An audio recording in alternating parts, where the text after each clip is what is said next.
Enye futhi imashi ehehe amakhulu abantu edolobheni iTheku. Namanje basashumayela ivangeli elilodwa. If they're scared of foreigners, we're not scared of them, and we're not going to be the only ones respecting the laws of this country while they allow foreigners to do as they wish, because they know that they've got businesses all over the African continent.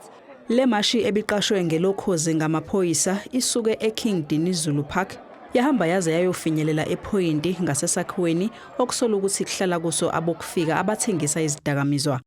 Ababhikishi banxusa amaphoyisa ukubangene ngaphakathi kulesi sakhiwo ayophenya, kanti ke abanye abebemasha bazamile ukungena kodwa abangaphumelela.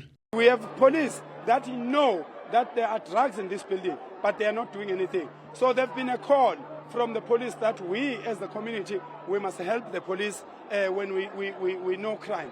There's been a call from the police that if we see criminality, we must report it to the police. So we are cooperating with the police. We are telling them to search this building because we have evidence that involves police in this building. But we don't want to name them. We want them to cleanse themselves by driving this force and putting. If the government engakwazi ukusiqalela manje usitshela enye indlela shothi ekunezame ngayo lesingafuni that's why senza yonke into peaceful. Sekuphele unyaka manje kubonakala inkulungwane zabantu zemasha zifuna ukuthi uhulumeni ulusukumele phezulu udaba lwabantu bokufika abakuleli ngokungemthetho.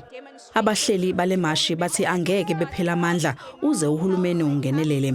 Uhulumeni onjani ovotelwa abantu bese ngabalaleli kunalokho afuna ukumanipulate isystem njengamanje ama illegal immigrants iwona akuyiwona akhonyayo izona seningizimu Afrika. Lolu chungechunge lwembhikisho yeMarch and March lubanjwe emadolobheni okukhona kuwo kuGompo, eGoli nasePitoli.